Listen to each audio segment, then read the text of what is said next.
सदाशिवसमारम्भां शङ्कराचार्यमध्यमाम् अस्मदाचार्यपर्यन्तां वन्दे गुरुपरम्पराम्। ఓం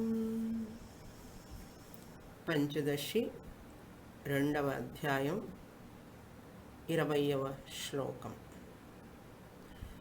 వృక్షస్య స్వగతో భేదః పత్రపుష్పఫలాదిభిః వృక్షాంతర్గతః సజాతీయః విజాతీయః శిలాదితః.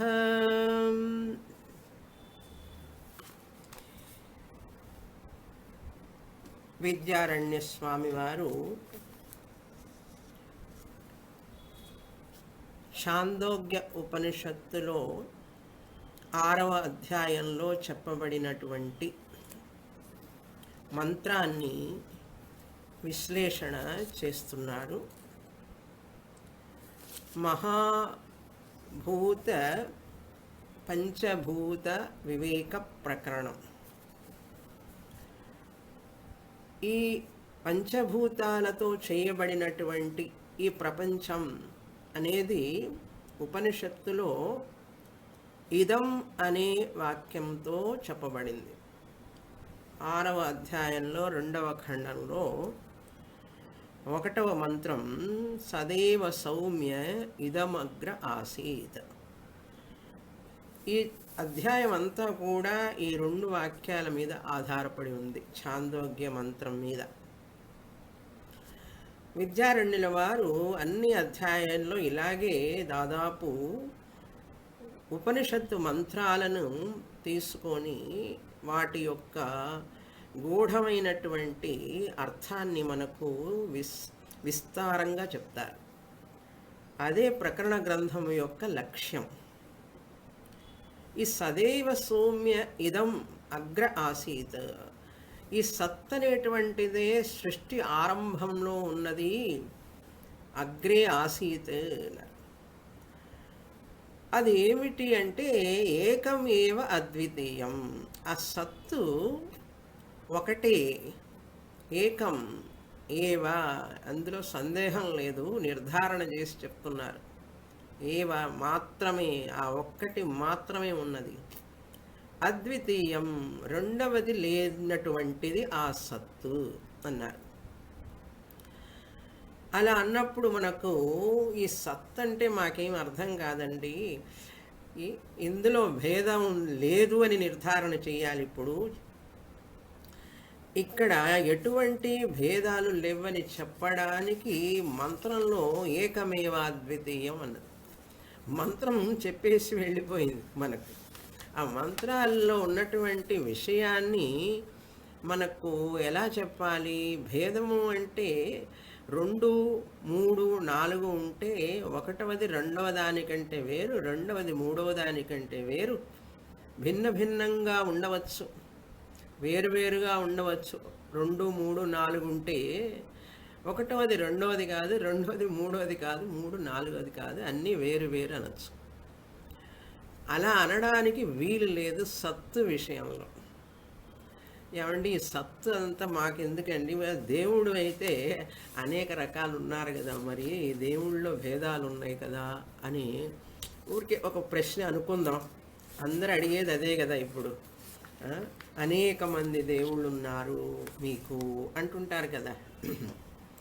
అనేక మంది దేవుళ్ళు ఉన్నారు, ఆయనలో ఈ స్వగత సజాతీయ విజయాతీయ భేదాలు ఉన్నప్పటికీ కూడా మీరు ఆయన ఒక్కడే అంటారేంటి అని.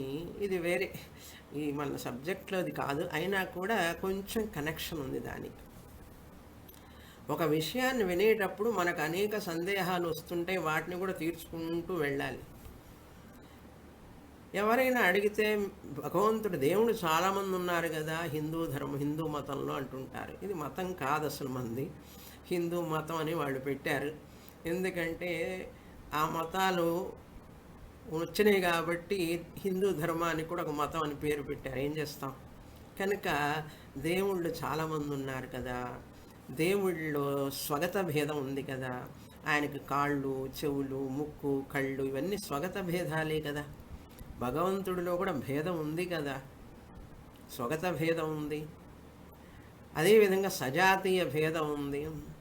రాముడు వేరు, కృష్ణుడు వేరు, శివుడు వేరు, బ్రహ్మదేవుడు వేరు, అగ్నిదేవుడు వేరు. సజాతీయ భేదంగా ఉంది. అన్ని దేవుళ్ళే అయినప్పటికీ దేవుడులో కూడా అనేక మంది ఉన్నారు కాబట్టి సజాతీయ భేదం ఉంది కదా అని రెండవ ప్రశ్న. అంతేకాకుండా దేవుడు కాకుండా రాక్షసులు ఉన్నారు, దేవుడు కాకుండా ఎన్నో ఉన్నాయి కదా, మరి అప్పుడు దేవుడికి మిగతా వాటికి విజాతీయ భేదం ఉంది కదా, దేవుడు కానటువంటివి ఎన్నో ఉన్నాయి కదా అని విజాతీయ భేదం కూడా ఉంది కదండి అంటే, మన శాస్త్రాలు ఏం చెప్తున్నాయి, మన ఆచార్యులందరూ ఏం చెప్తున్నారంటే, నాయన దేవుడు అనేది, భగవంతుడు దేవుడు అనేటువంటిది బ్రహ్మమునకే దేవుడని పేరు. బ్రహ్మమునకే దేవుడని పేరు. అన్నమాచార్యుల కీర్తనలు అందరూ ఇప్పుడు అవే పాడుతున్నారు. త్యాగరాజ కీర్తనల కంటే అన్నమాచార్యుల కీర్తనలకు ప్రాధాన్యత, ప్రాచుర్యం ఎక్కువ అవుతున్నది. ఆయన ఏమన్నారు, వెంకటేశ్వర స్వామి మీద అన్ని కీర్తనలు రాశాడు ఆయన, ఎన్నో పాటలు రాశారు ఆయన. ఆయన కూడా ఏం రాశారు చివరికి, బ్రహ్మం ఒక్కటే పరబ్రహ్మం ఒక్కటే తందనానా అని రాశారు. అంటే ఆ వెంకటేశ్వర స్వామి ఎవరో కాదు, బ్రహ్మమే అని ఆయన చెప్పాడు. ఆయన చెప్తే చెప్పాడులేండి, మాకేం అర్థమవుతుంది అదంతా అంటాడు. ఆ బ్రహ్మాన్ని గురించి ఆ పాటల్లో వేదాల్లో చెప్పిన సారం అంతా కూడా రాశారు, ఆ బ్రహ్మం ఎటువంటిది అని. అందరికీ పామురులకు కూడా అర్థమయ్యే భాషలో రాశారు ఆయన. అట్లా వ్రాసినా కూడా మనకు అర్థం కావటం లేదు అంటే శాస్త్రం, గురువు కావాలండి, లేకుండా అర్థం కాదు. ఆ పాట పాడుతూ పాడుతూ ఉంటే ఒక రోజుకి అర్థమవుతుంది. దేవుడు బ్రహ్మము వేరు కాదు నాయన, అంతా రామమయం, అంతా బ్రహ్మమయం అన్న ఒక్కటే. కనుక ఆ దేవుడికి బ్రహ్మము అనే పేరు, బ్రహ్మమునకి సత్ అని పేరు. సత్ ఈజ్ ఈక్వల్ టు బ్రహ్మము, బ్రహ్మము ఈజ్ ఈక్వల్ టు దేవుడు. అయినా ఈ బ్రహ్మానికి దేవుడు అనే పేరు ఎందుకు వచ్చిందండి అసలు? మనం అంటుంటాం అందరం దేవుడు దేవుడు దేవుడని. అసలు ఆ దేవుడు అనే పదం ఎలా వచ్చింది? నామవాచకానికి డూము ఊలు ప్రథమా విభక్తి. బ్రహ్మము, దేవుడు, రాముడు, కృష్ణుడు. ఇంకా కొంచెం వ్యాకరణం తెలుసుకోవాలి. విభక్తి ప్రత్యయాలు ఉన్నాయి కదా, ఈ 7 విభక్తులు సంబోధనతో కలిపి మొత్తం ఈ సంబోధన ప్రథమా విభక్తితో కలిపి 8. వీటిలో డూము ఊలు ప్రథమా విభక్తి అని మనం నామవాచకానికి డూ చేరుస్తాం. ఆ డూ చేర్చినప్పుడు, ఆ శ్లోకం లేదండి, ఇవన్నీ నేనే ఎస్ఐడిగా చెప్తున్నాను అనమాట. దేవుడు అన్నప్పుడు ఆ డూ చేర్చినప్పుడు నామవాచకం అయింది దేవుడు అనేటువంటిది. బ్రహ్మము, పుష్పములు, బహువచనం అయితే లు చేరుస్తాం, ఏకవచనం అయితే డు ము అట్లా చేరుస్తాం, డూములు. ఈ దేవుడు అనేటువంటిది తెలుగులో ఎట్లా వచ్చింది అంటే, మనం సంస్కృతంలో నుంచి వచ్చిన పదమే దివ్ అనే ధాతు. దివ్ అంటే ప్రకాశించు స్వరూపము, ప్రకాశముతో కూడినటువంటి అని అర్థం. ప్రకాశం అంటే ఏమిటి? ఒక లైట్ లాగానా? కాదు. ఆ దివ్ అనే ధాతువు నుంచే దేవ అని వచ్చింది. ఆ దేవ అనేది తెలుగులో డూమువులు ప్రథమా విభక్తి చేర్చినప్పుడు దేవుడు అవుతుంది. ఆ దేవు అనేటటువంటి దివ్ అని నుంచి వచ్చింది. ఆ దివ్ అంటే to shine, Prakasam. To shine, ప్రకాశము అంటే ఏమిటి? ఆ ప్రకాశంతో ఉన్నటువంటి దాని స్వరూపము, దాని ముందు అన్నీ కూడా ప్రకాశిస్తాయి. లైటు సమీపంలో అన్ని విషయాలు తెలుస్తాయి మనకు. అందుకనే దేవుడు అంటే చైతన్యము. ఆ చైతన్యమే సత్ అన్నారు దాన్ని, ఉండడం. ఉన్న దేవుడా, లేని దేవుడా? దేవుడు ఉన్నాడండి. ఉన్న దేవుడు అన్నప్పుడు సత్తే కదా. సత్తు అనే దానికి ఏం పెట్టాను తెలుగులో పేరు? మనం పెట్టడం ఏమిటి? తెలుగు భాషలో ఉనికి అంటాం. ఉనికి అనేదే ఆ దేవుడు, చైతన్యం అని అర్థం. కనుక దేవుడు అన్న, బ్రహ్మం అన్న, సత్ అన్న ఒక్కటే. కనుక దేవుడిలో కూడా ఆయన ఒరిజినల్గా నిరాకారుడు. అందుకని ఆయనలో కూడా సజాతీయ విజాతీయ స్వగత భేదాలు లేవు పారమార్థికంగా చూస్తే. వ్యావహారికంగా ఆయన మాయాస్వరూపంతో కలిసినప్పుడే ఆ బ్రహ్మము దేవుడుగా మనకు అనేక రూపాల్లో వ్యక్తమవుతుంటాడు. అందుకని మనం దేవుడు అంటే ఏమిటని తెలుసుకోవాలి మొదట. నేను దేవుణ్ణి పూజిస్తున్నాను అంటే పూజించు. 10 సంవత్సరాలు పూజించు, 20 సంవత్సరాలు పూజించు, 30 సంవత్సరాలు పూజించు. తర్వాత అసలు ఈ దేవుడు అనే పదం ఏమిటని ఆలోచించేటటువంటి బుద్ధిని ఇచ్చాడు మనిషికి మనం భగవంతుడు. ఆ బుద్ధిని ఉపయోగించడానికి మీరందరూ ఇక్కడ కూర్చున్నారు ఇప్పుడు క్లాస్లో. మీకే కదా తెలుస్తుంది, వినని వాళ్ళకి ఏం తెలుస్తుంది? గుడికి వెళ్తాం, దేవుణ్ణి పూజిస్తున్నాం, దేవుడికి ఆరాధన చేస్తున్నాం, కొబ్బరికాయలు కొడుతున్నాం, ఉదయం పూట శ్రావణ మంగళవారం పూజలు, శ్రావణ శుక్రవారం పూజలు.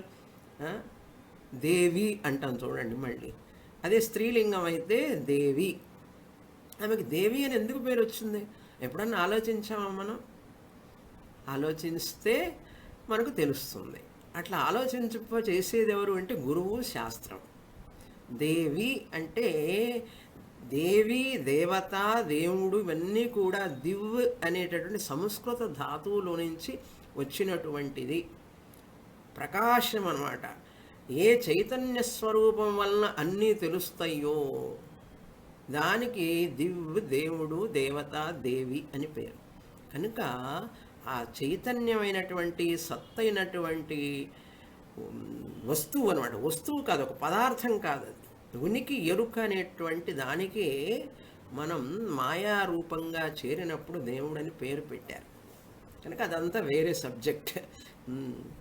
కనుక ఇప్పుడు మనకు చాందోగ్యంలో చెప్పేది సత్, బ్రహ్మము లేక దేవుడు, ఈ త్రివిధ భేదాలు లేనటువంటివి అని అర్థం.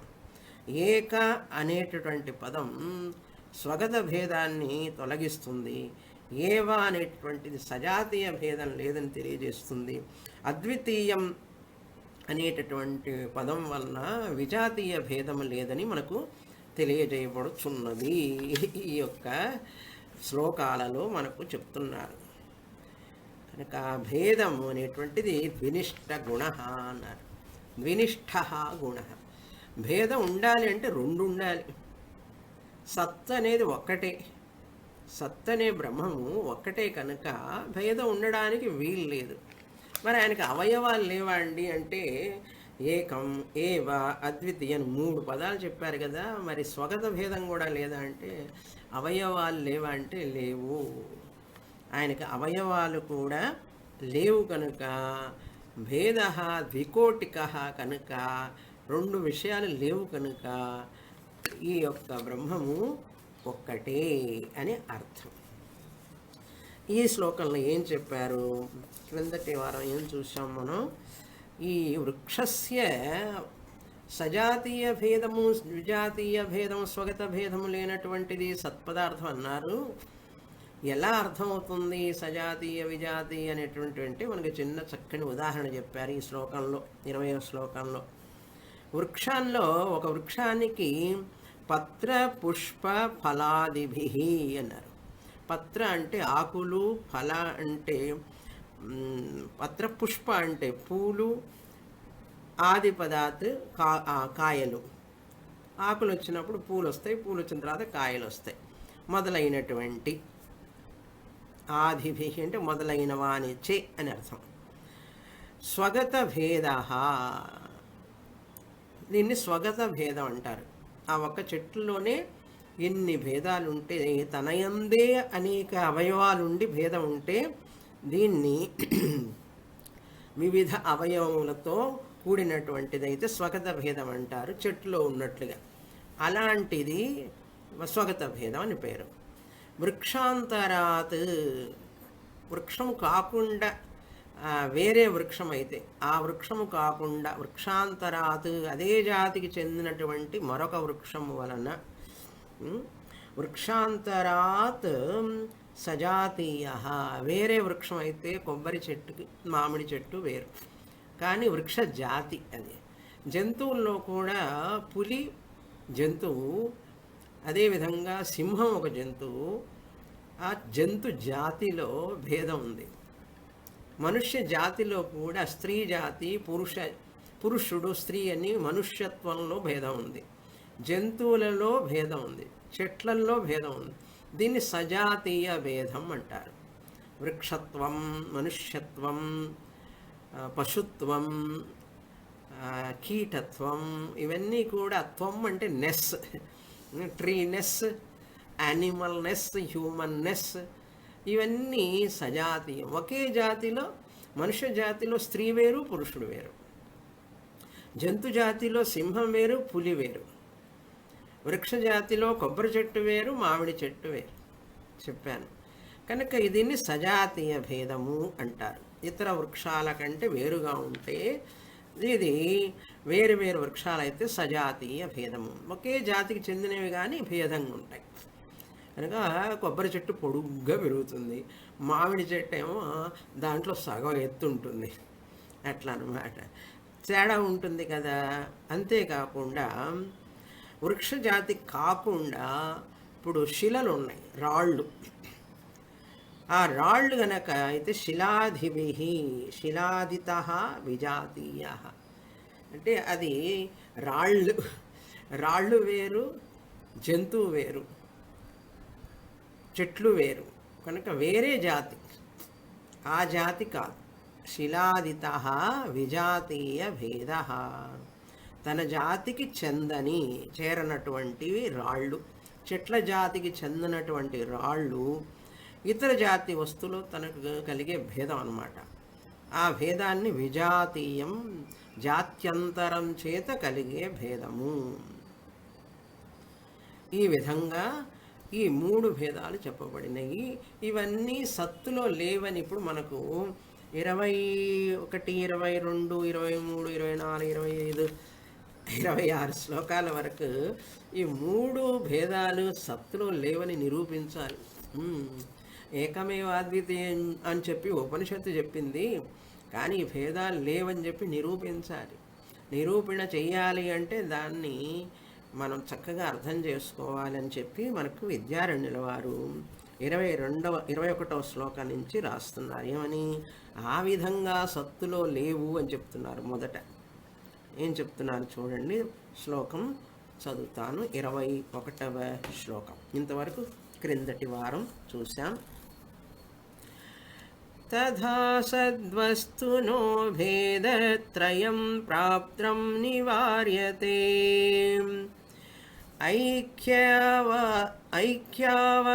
ఐక్యావధారణాద్వైత ప్రతిషేధై స్త్రీభిః క్రమాత్. తథా అదే విధంగా, తథా తదా అంటే అప్పుడు, తథా అంటే అదే విధంగా, సిమిలర్లీ అని అర్థం. అదేవిధంగా సద్వస్తునః, సత్పదార్థమునకు, సత్వ అంటే మన హీరో, మన శాస్త్రం మొత్తం మనం చదువుతున్నది ఆ సత్తు గురించి. ఆ సత్తు నా స్వరూపం అని తెలుసుకోవడానికి ఇంత కష్టపడాలి. అది నా స్వరూపమే, నేనే అని తెలుసుకోవడానికి చూడండి ఎంత ప్రయత్నం చేస్తున్నాను. సద్వస్తునః, సత్పదార్థమునకు, షష్ఠి విభక్తి. షష్ఠి అన్నానంటే షష్ఠి విభక్తిని గుర్తుపెట్టుకోండి. తృతీయ అంటే తృతీయ విభక్తి అని అర్థం. ప్రాప్తం, ఈ లోకంలో ఈ తెలియబడే ప్రతి వస్తువునకి మనకు తెలుస్తుంది. పుస్తకం ఉన్నది, ఆమె ఉన్నది, అతడు ఉన్నాడు, ఇల్లు ఉన్నది అనేటటువంటిది ఇది మనకు తెలుస్తుంది, తెలియబడుతున్నాడు. ప్రతి వస్తువునకు సంభవించేటటువంటి ఈ భేదం ఉంది కదా. మనిషి వేరు, పుస్తకం వేరు, పుస్తకం వేరు, ఇల్లు వేరు, ఇల్లు వేరు, కారు వేరు, ఇవన్నీ భేదాలు ఉన్నాయి కదా. కానీ సత్తులో భేదం లేదు. అంటే సత్తులో భేదత్రయం లేదు. నివార్యతే, నివారిస్తున్నారు. లేదని మనకు గట్టిగా చెప్తున్నారు. ఈ మూడు విధాలైనటువంటి సజాతీయ విజాతీయ స్వగత భేదాలు లేవు అని చెప్తున్నారు. ఐక్య అవధారణాద్వైత ప్రతిషేధై. ఐక్య అంటే ఏకమేవ అని చెప్పారు కదా, అదే ఇక్కడ ఐక్య అన్నారు. ఏకస్య భావ ఐక్యం. అవధారణ ఏవ అనేటువంటి అవధారణ, ఎంఫసిస్ అంటారు ఇంగ్లీష్లో.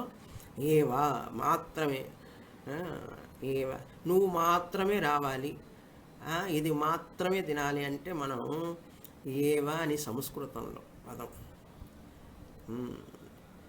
అవధారణ, అవధారణ అంటే అదే అని అర్థం.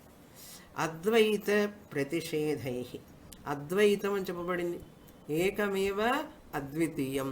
అద్వితీయం అంటే రెండవది లేని, అదే దాన్ని పదయం ఇక్కడ అద్వైత అని వాడారు. అద్వైత ప్రతిషేధై అంటే ఏమిటి అర్థం?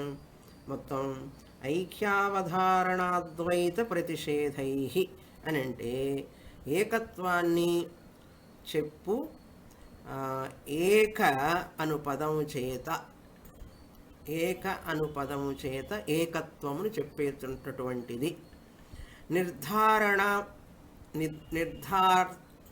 నిర్ధారణార్థంలో చెప్పేటటువంటిది ఏక అను పదం చేత ద్వైతమును నిరసించేటటువంటిది. నివార్యత అంటే నిరసించడం, లేదని చెప్పడం.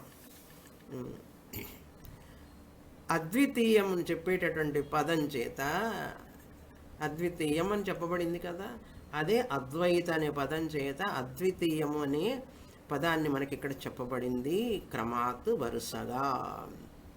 ప్రతిషేధై స్త్రిభి. త్రిభి అంటే మూడు పదముల చేత. ఏ మూడు పదాలు? ఏకం ఏవ అద్వితీయం. అక్కడ ఏకమేవ అద్వితీయం అంటే విద్యారణ్యుల వారు అదే చెప్పరు ఇక్కడ. మరి శ్లోకం రాసేటప్పుడు దానికి తగినట్లుగా వ్రాయాలి. అందుకని అదే అర్థాలు వచ్చేటటువంటి మరొక పదాన్ని వ్రాస్తారు. అంటే లింగం చూసుకోవాలి, వచనం చూసుకోవాలి అక్కడ శ్లోకం రాసేటప్పుడు. కనుక మనకు ఐక్య అవధారణాద్వైత ఒక పదాన్ని ఐక్య అవధారణాద్వైత అనే దాన్ని ఏకమేవాద్వితీయం అనే పదానికి ఇక్కడ మనం చెప్పుకోవాలి.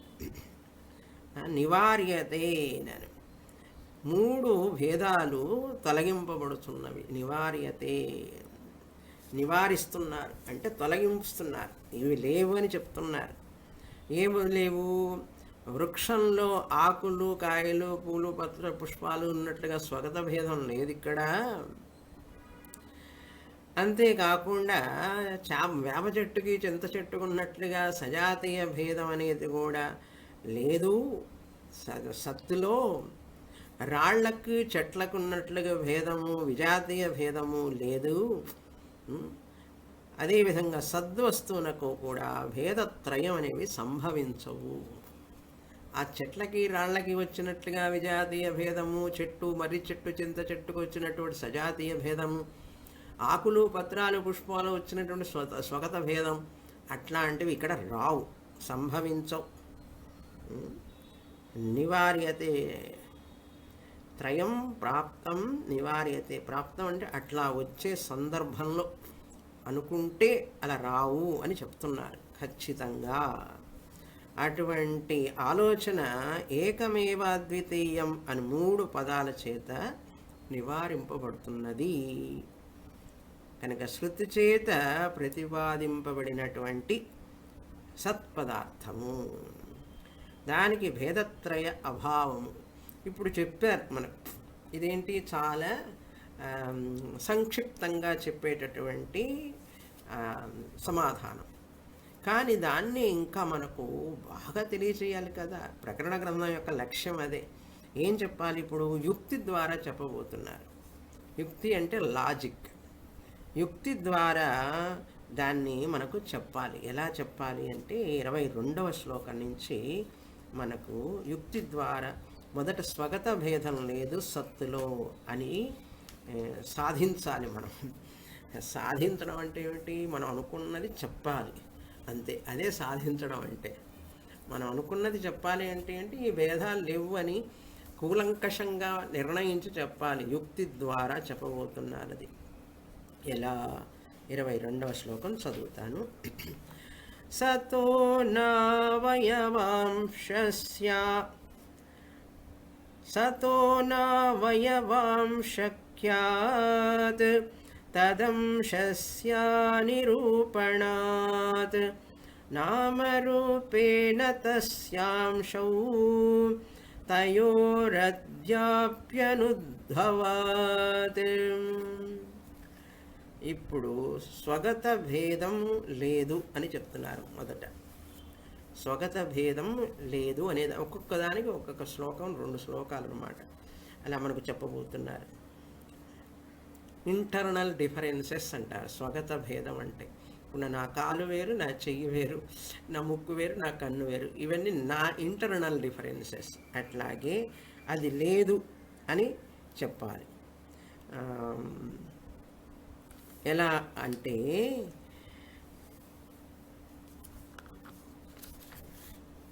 అర్థం చూస్తాం.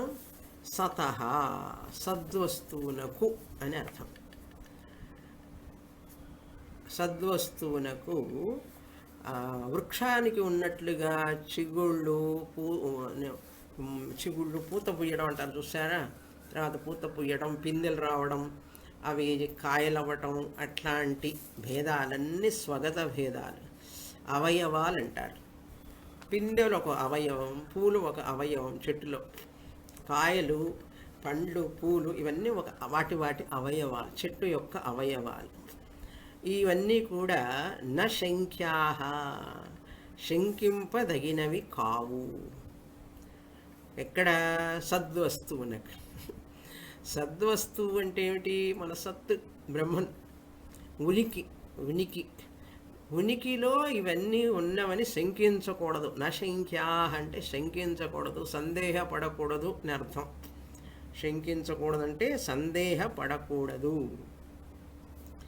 ఎందుకని? తత్ అంశస్య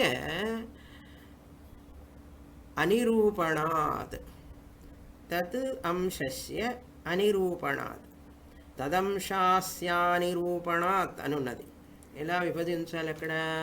తత్ అంశస్య అనిరూపణాత్. అంశస్య అంటే దాని యందు భాగములు ఉన్నట్లుగా. తదంశస్య అంటే ఆ సత్తునందు అంశములున్నవి, భాగములున్నవి అని. అనిరూపణాత్ ఎక్కడ కూడా నిరూపింపబడలేదు. నిరూపింపబడలేదు కనుక, అంటే నిరూపింప చెయ్యబడలేదు కనుక అట్లా చెప్పుకోవాలి. నిరూపింప చెయ్యబడలేదు కనుక ఈ యొక్క అంటే మన సంశయం, సందేహం, పూర్వపక్షం అంటారు. ఆ పూర్వపక్షి ఇట్లాంటి భేదాలు, అవయవ భేదాలు ఉన్నాయి అనేటటువంటి దాన్ని లేదు అని చెప్తున్నాం. ఎట్లా అనేది 2వ లైన్లో మనకు యుక్తి చెప్తున్నారు. ఏమిటి ఆ లాజిక్ అంటే, నామరూపే న తస్య అంశౌ తయోః అపి అనుద్భవాత్. 2వ లైన్లో మనకు యుక్తి అంటారు, లాజిక్ చెప్తున్నారు. ఎందుకంటే కారణం ఏంటంటే, నామరూపే, నామరూపములు 2ను, నామం ఒకటి, రూపం ఒకటి. నామం అంటే పేరు, తర్వాత రూపం. ఈ 2 కూడా 2 అంశాలు. నామం వేరు, రూపం వేరు, 2 అంశాలు ఉన్నాయి కదా. ఈ 2 అంశాలు కూడా ఈ 2 అంశాలు రాకూడదా అనే సందేహం వస్తే, నామం రూపం ఉన్నాయి కదండి, పెన్ను ఉన్నది, పుస్తకం ఉన్నది, ఇల్లు ఉన్నది, ఇవన్నీ నామం వేరు, రూపం వేరు ఉన్నది కదా అంటే సందేహం వస్తే, అద్య అపి తయోః అనుద్భవాత్. అగ్రే ఆసీత్ అన్నాం కదా. సృష్టి పూర్వంలో నామరూపాలు ఎక్కడున్నాయి?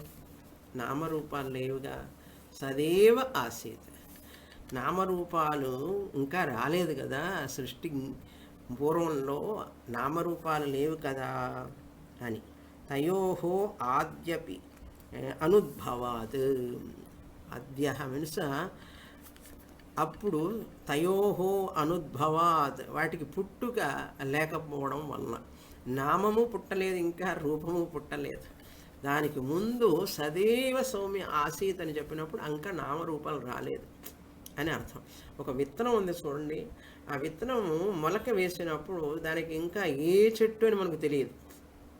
దానికి అది తీగ చెట్ట లేకపోతే తీగ కానటువంటి చెట్ట, అటు ఎటువంటి చెట్టు అని మనకు తెలుస్తుందా? ఆ బీజంలో, ఆ విత్తనంలో తెలియదు. నామము రాలేదు, దానికి నామకరణం చేయలేం. ఏం చెట్టు అయి ఉంటుంది ఇది అని 4-5 ఆకులు వచ్చిన తర్వాతనే తెలుస్తుంది. ఆకులను బట్టి ఇది కాకరకాయ చెట్టు, ఇది బీరకాయ చెట్లు, ఇది పొట్లకాయ చెట్టు అని ఎప్పుడండి పెడతారు పేరు? విత్తనంగా ఉన్నప్పుడు పెడతారా? పెట్టలేము. మొలకెచ్చినప్పుడు కూడా పెట్టలేము. దానికి ఆకులు వచ్చి ఆ ఆకులు కాస్త షేపు మారుతున్నప్పుడు, ఆ రూపం వచ్చినప్పుడే కదా మన పేరు పెడతాం దానికి. ఈ చెట్టు ఇది అంటాం. అంతవరకు మనకు తెలియదు ఆ చెట్టు పేరు. కనుక అటువంటి నామరూపాలు ఇంకా రాలేదు కదా సృష్టి ఆరంభంలో. సదేవ ఆసీత్. అలా రానప్పుడు నీకు స్వగత భేదాలు ఎట్లొస్తాయి? స్వగత భేదం రావాలంటే నామము రావాలి, రూపము రావాలి. ఆ రూపం వచ్చినప్పుడే కదా స్వగత భేదాలు వస్తాయి. అవి లేకపోవడం వలన అనుద్భవాత్ తస్య ఆ యొక్క సద్వస్తువునకు అంశాహ న అవి భాగాలు కావు, భాగాలు అవ్వడానికి వీల్లేదు అని అర్థం. మృత్తికా ఇత్యేవ సత్యం వాచారంభణం వికారో నామధేయం అనేదే మంత్రం అక్కడ కూడా వస్తుంది. మృత్తికా ఇత్యేవ సత్యం. కుండ, మూకుడు, గ్లాసు, మట్టి పదార్థాలు ఇంకా రాలే, మట్టి ఉన్నది ముద్ద. అవన్నీ రాకముందు వాటికి భేదాలు లేవు. దీపము, ప్రమిద ఇవన్నీ ఎప్పుడు వస్తాయి? తయారు చేసిన తర్వాత కదా. మట్టిలో ఉన్నప్పుడు ఆ నామము రాలేదు, దానికి రూపము రాలేదు. అప్పుడు భేదం ఎక్కడుంది? ఆ మట్టిలో లేదు కదా అనేటువంటి ఉదాహరణ కూడా అక్కడ చూపిస్తారు ఛాందోగ్యంలో. కనుక ఈ సద్వస్తువులలో అవయవాలు ఉంటాయి అనడానికి వీలు లేదు. సద్వస్తువులో అంశం, భాగాలు నిరూపించలేము. ఇది సారాంశం. స్వగత భేదం అనేది అవయవాల వల్లనే వస్తుంది. ఇంకా అవయవాలు రాలేదు కనుక చెట్టు, ఆకులు, కొమ్మలు, పూలలాగా సృష్టికి పూర్వం, సృష్టికి సదైవ సౌమ్యం ఇదం అగ్రే ఆసీత్ అంటే సృష్టికి పూర్వం సద్వస్తువునకు అంశము ఉండడానికి వీల్లేదు. ఎందుకంటే ఇంకా పుట్టక లేదు కనుక దానికి, ఇంకా అది నామరూపాలతో సవిశేషం కాలేదు కనుక, నామరూపాల అవయవాలు ఉండవు కనుక సృష్టికి పూర్వము సద్రూపము బ్రహ్మము సావయవమైనది కాదు. అవయవములతో కూడినది కాదు. కాబట్టి స్వగత భేదం ఉండదు అని అర్థం. అంటే సృష్టికి పూర్వం నామరూపాలు లేవా అంటే దానికి 23వ శ్లోకంలో చెప్తున్నారు. ఏమని? 23వ శ్లోకం మనకు తెలియజేస్తున్నారు. సృష్టికి పూర్వం నామరూపాలు లేవా అండి? ఆయన లేవు అన్నారు. నామరూపాలన్నీ కూడా బీజావస్థలో ఉంటాయి. నామరూపోద్భవస్యైవ సృష్టితః పురా న తయోరుద్భవస్తస్యాత్ నిరంశం తద్యథా వియత్.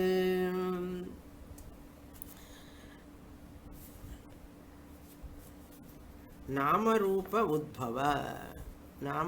ఉద్భవస్య ఏవ సృష్టిత్వాత్. ఈ సృష్టి అని ఎందుకన్నాం? ఇది సృష్టి అంటే ఏమిటి? నామరూపాలు ఉద్భవించినప్పుడే సృష్టి అంటాం. నామరూప ఉద్భవ సృష్టిత్వాత్ అంటే నామరూపాలు ఆవిష్కరణ అన్నమాట. ఆవిష్కరణ అంటే ఉద్భవించడమే సృష్టి కనుక నామరూప ఉద్భవస్య ఏవ సృష్టిత్వాత్.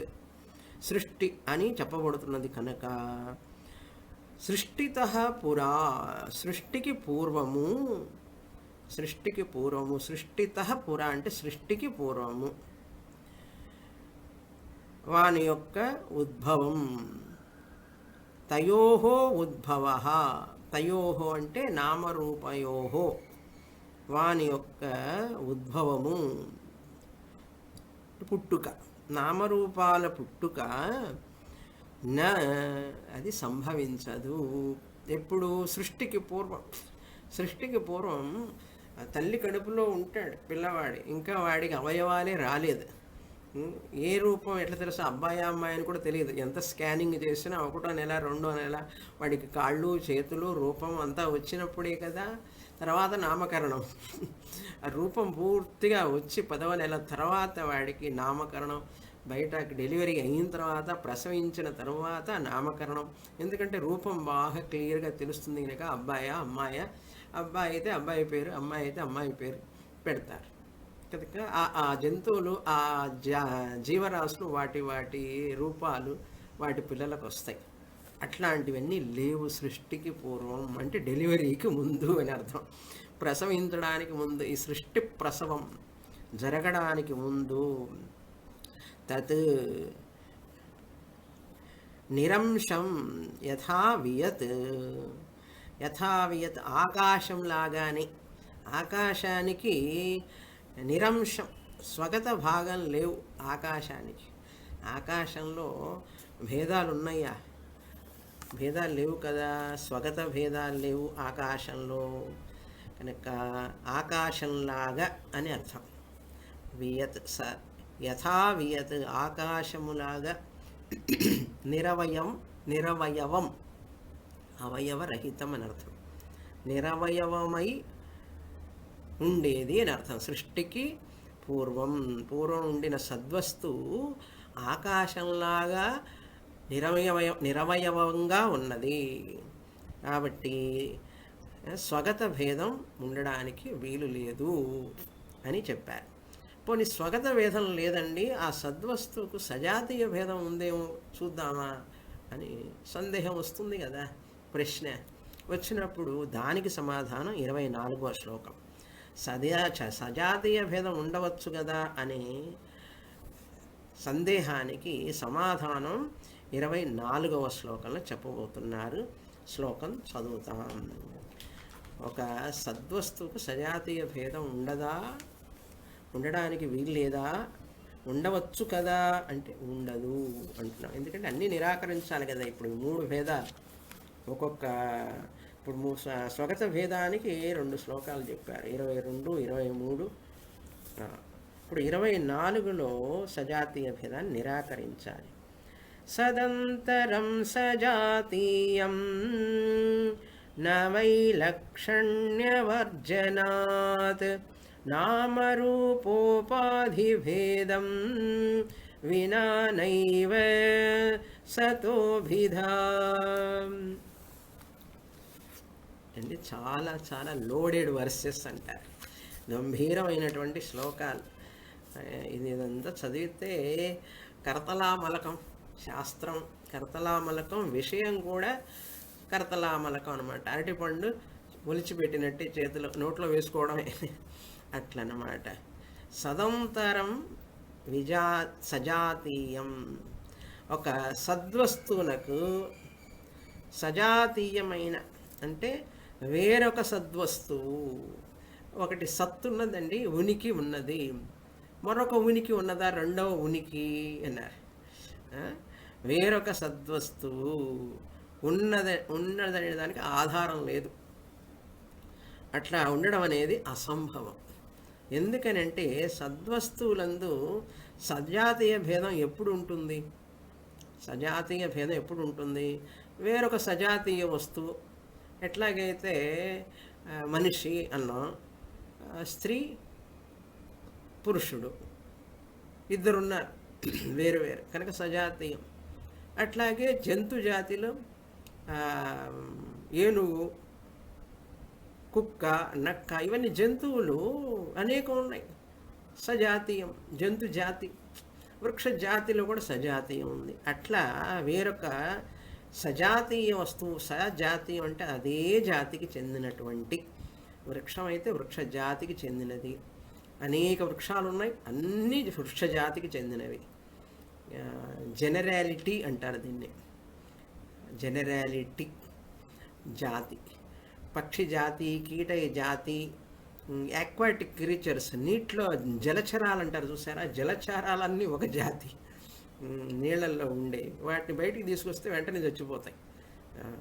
అట్లాగే కొన్ని కొన్ని చల్లటి ప్రదేశాల్లో బ్రతికే చెట్లని ఎండ చోట్లలో తీసుకొస్తే ఉండవు అవి. ఇక వాటి వాటి జాతి ఎక్కడ ఉండాలో అక్కడే ఉంటాయి అవి.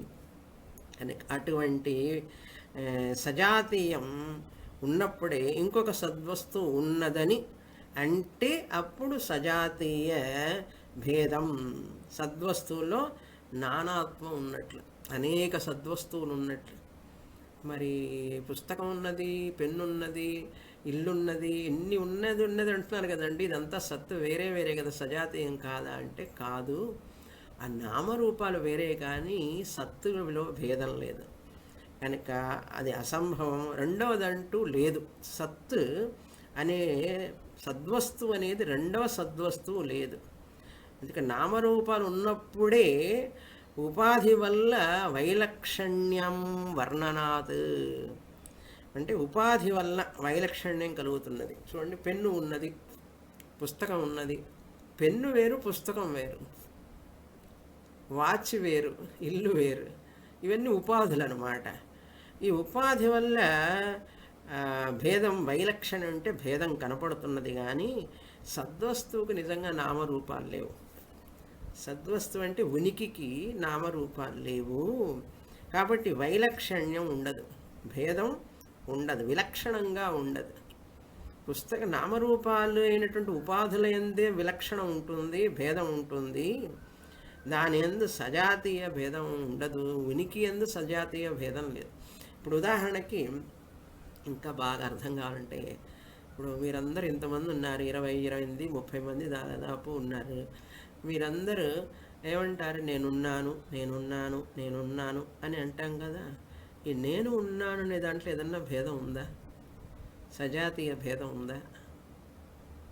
లేదు కదా. మన పేర్లు వేరు, మన రూపాలు వేరు.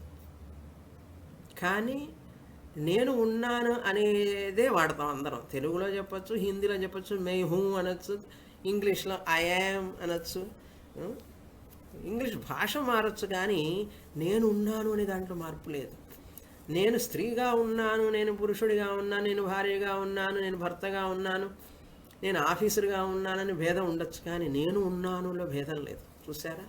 సజాతీయ భేదం లేదు. అందరం నేను ఉన్నాను అనే అంటాం. అది ఇంకా అస్సలైన విషయం అని తెలుసుకోవాల్సిందే. కనుక ఆకాశం ఇప్పుడు ఒకటే, ఘటాకాశం అని, మహాకాశం అని పేర్లు వేరువేరుగా ఉంటాయి.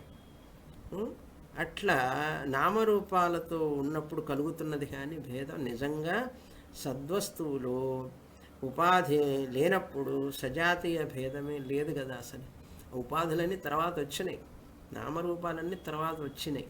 కనుక నిజంగా ఆకాశము, ఘటాకాశము, కుండలో ఉన్న ఆకాశము, రూములో ఉన్న ఆకాశము, ఆకాశంలో మార్పు ఉందా? లేదు కదా. రూము వల్ల అది మా కోశాకాశం అన్నారు, కోష్టాకాశము, పాకశాల, ఇవన్నీ కూడా ఆ రూమ్ వల్ల. కుండలో ఉన్న ఆకాశము చోటు, ఆకాశం అంటే చోటు. అట్లా సద్వస్తువుకు లేదు. సద్వస్తువుకు స్వగత సజాతీయ భేదాలు లేకపోయినా విజాతీయ భేదం ఉండకూడదండి అనే సందేహం మొదలుడు. ప్రశ్నలు వస్తూనే ఉంటాయి మనిషికి, విజాతీయ భేదం ఉండొచ్చు కదా అని సందేహం వస్తే దానికి సమాధానం 25వ శ్లోకంలో మనకు చెప్తున్నారు. ఏమిటి ఆ సమాధానం? చదువుతాం. విజాతీయమసత్తు న ఖల్వస్తితి గమ్యతే నాస్యాతః ప్రతియోగిత్వం విజాతీయద్భిధా కుతః. విజాతీయ భేదం లేదు అంటున్నారు. కనుక 20 నుంచి 25 శ్లోకాల వరకు మనకి ఏకమేవాద్వితీయం వ్యాఖ్యానం పూర్తి చేస్తున్నారు. ఏకమేవాద్వితీయం అనే వ్యాఖ్యానం అంటే దాని గురించి విస్తారంగా చెప్పడం 20 నుంచి 25తో పూర్తి చేస్తున్నారు. విజాతీయ భేదం లేదంటున్నారు. ఏమిటి ఆ భేదం అంటే, మనం ఇప్పుడు 24లో ఏం తెలుసుకున్నాము? దానికంటే భిన్నమైనటువంటి సద్వస్తువు కంటే భిన్నమైనటువంటిది ఏది లేకపోవటం వలన సత్పదార్థం జాతిలో చేరేటటువంటి మరొక సత్తు అంతరం, సదంతరం అంటే మరొక సత్తు అనదగినది లేకపోవడం వలన ఆ వస్తువు లేదు. కనుక నామరూప ఉపాధి భేదం వినా, నామరూప ఉపాధులు కాకుండా వేరే భేదం ఎక్కడా లేదు.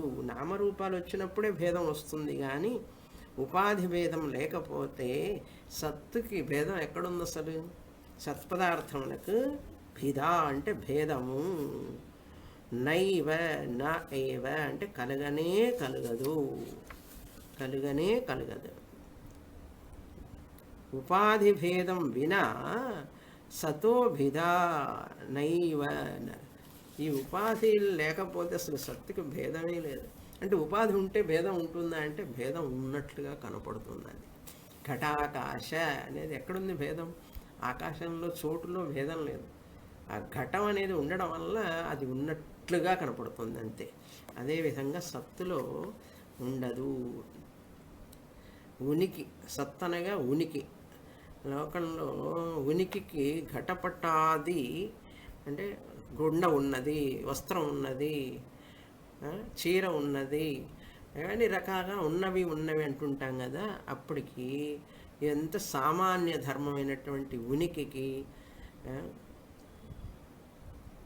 ఈ ఉన్నది అనే దానికి ఒక ఉపాధి ఉన్నప్పుడే అది ఉనికి మనకు ఎక్స్ప్రెషన్ అవుతుందంట.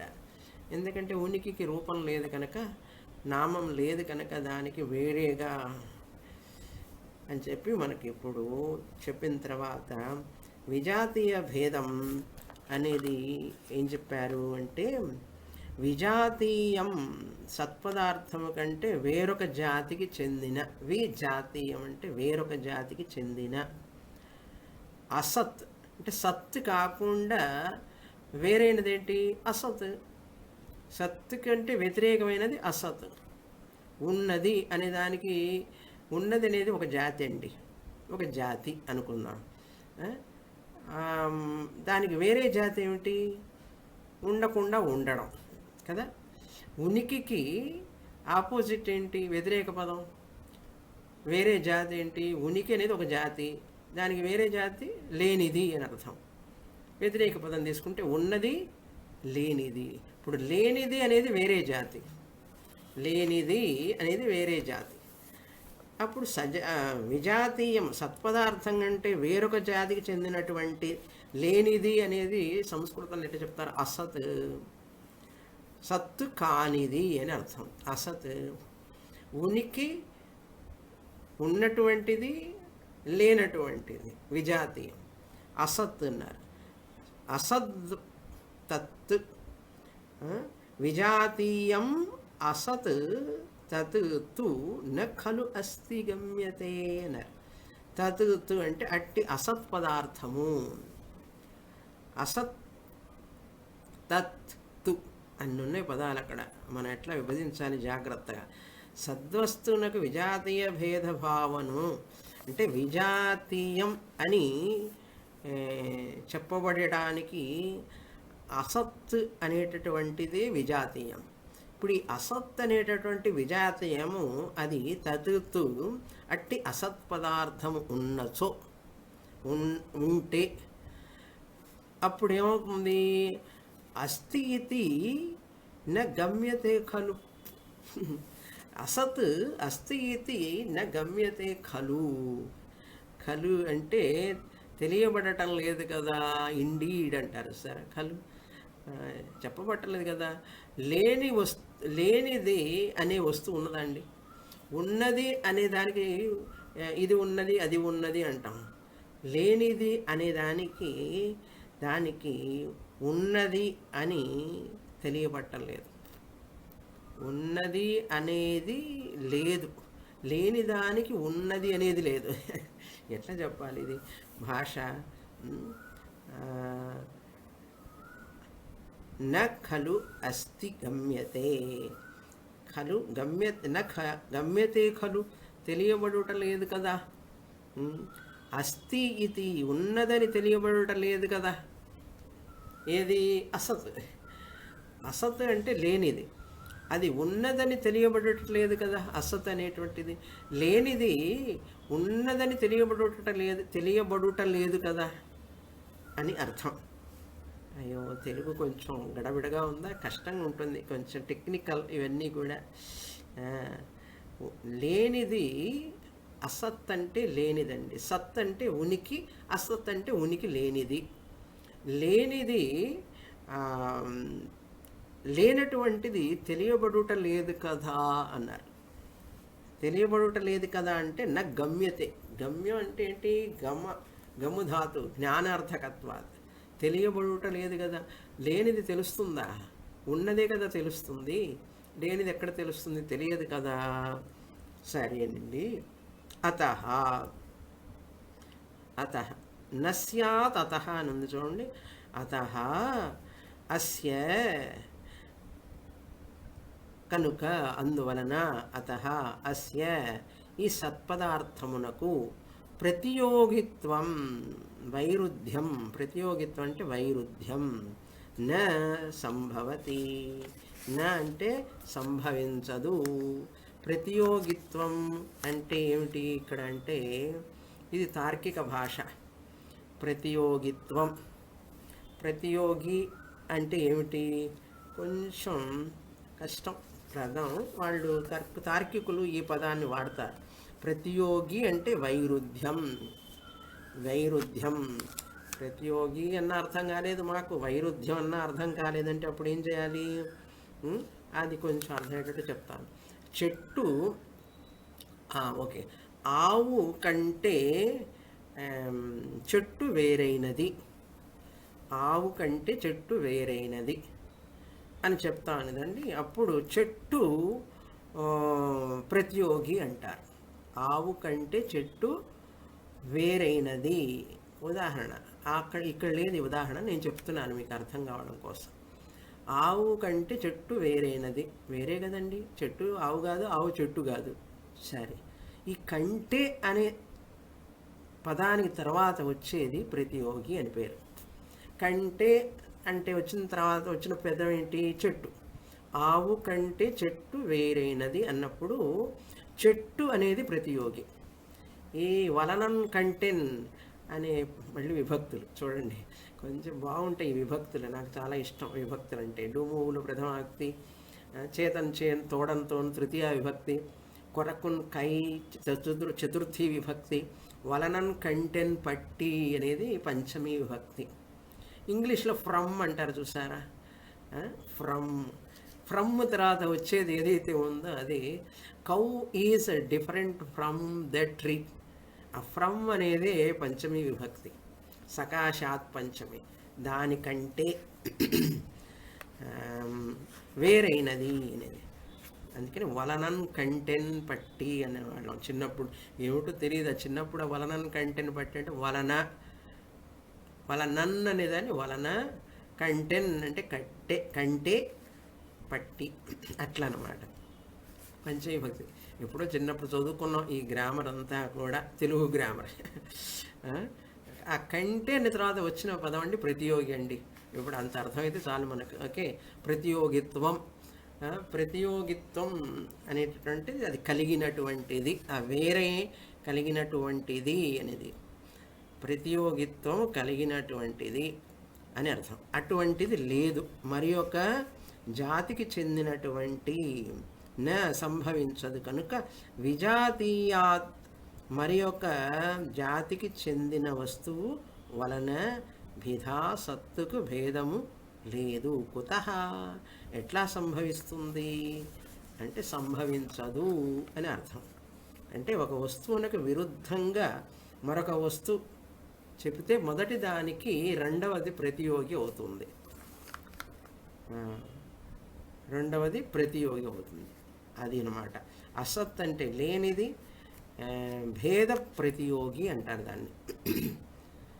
భేద ప్రతియోగి అటువంటిది లేదు కనుక సత్తుకి విజాతీయ భేదము లేదు. అసత్ అంటే లేనిది కదా, లేని దాంట్లో భేదం ఎట్లా చెప్తాం, అసలు చెప్పలేము. కనుక సత్తుకి విజాతీయం, అసత్తు అనగా అసత్తు కానిది అని అర్థం. కనుక సత్ అనగా ఉండడం, అసత్ అనగా లేకపోవటం. కనుక అసత్ అనేటటువంటిది లేనటువంటి దానికి జాతి లేదు దానికి. కనుక విజాతీయం అనేది లేదు సత్తుకి అన్నారు. ఎట్లా అంటే నాకు మాటలు రావు అన్నట్ట. మాట్లాడుతూనే నాకు నాలుక లేదన్నట్ట. నాలుక లేకపోతే ఎట్లా మాట్లాడతావు? ఉన్న నాలుక ఉన్నవాడే కదా మాట్లాడతాడు. నాలుక లేకపోతే నాకు నాలుక లేదు అంటున్నప్పుడు నాలుక ఉన్నదని అర్థం. కనుక అట్లా అసత్ అనే దాన్ని జాతిగా చెప్పలేవు నువ్వు, అసత్తు కనుక. ఇంకా అంతేకాకుండా తర్వాత ఇంకొక పూర్వపక్షం వస్తున్నది. ఏమిటి అది అంటే బౌద్ధ మాధ్యందిన బౌద్ధ. ఇప్పుడు ఈ 25వ శ్లోకంతో మనకు ఏం ఇంతవరకు అయిందంటే ఏకమేవాద్వితీయం అనేటటువంటి మంత్రం, ఛాందోగ్య మంత్రం, బ్రహ్మములో సత్తు ఉనికి అయినటువంటి బ్రహ్మమునందు సజాతీయ విజాతీయ స్వగత భేదాలు లేవని చెప్పబడింది అని తెలిసింది. ఎందుకంటే ఒక్కటే మాత్రమే, రెండవది లేదు అనేటటువంటిదే సత్. ఇప్పుడు ఈ పూర్వపక్షం ఏమంటాడు చివరికి అంటే ఇంతటితో ఈ 3 భేదాలు లేవని తెలిసింది. కొంతమంది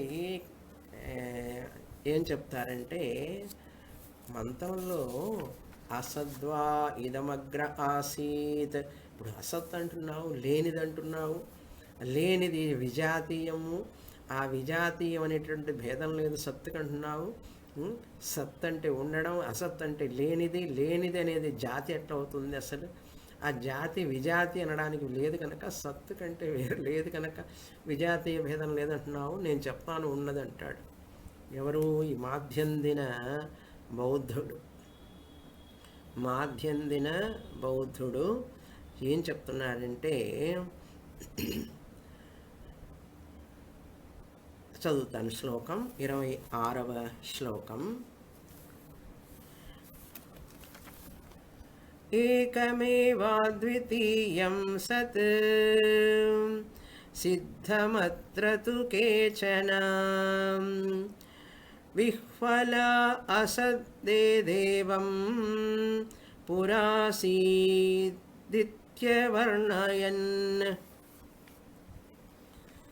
ఏకమేవాద్వితీయం సత్ బాగానే ఉందండి. ఏకం సత్ అనేది ఏకం, ఏవ అద్వితీయం అన్నారు, బాగానే ఉంది.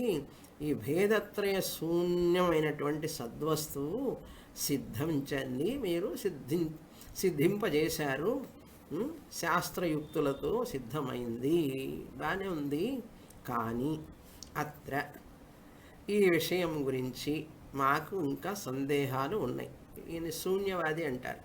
శూన్యవాద బుద్ధులు అన్నమాట, బౌద్ధులు. శూన్యవాద బౌద్ధులు. అందరికీ బుద్ధుడు బొమ్మ, బుద్ధిజం అన్నీ తెలుసు, కానీ బుద్ధుడి సిద్ధాంతంలో 4 రకాల సిద్ధాంతాలు ఉన్నాయని తెలియదు జనానికి.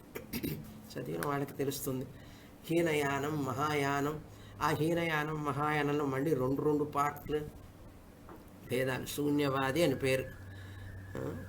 ఏమంటాడంటే ఈ శూన్యవాది బౌద్ధుడు అసత్ ఏవ ఇదం పురా ఆసీదిత్య అవర్ణయన్ చెప్పారు కదండి మంత్రంలో.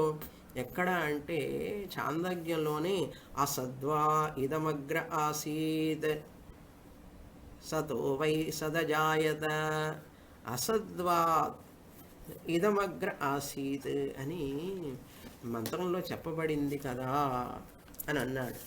అసత్ 2వ లైన్లో అసత్ అనే పదం వచ్చింది చూడండి.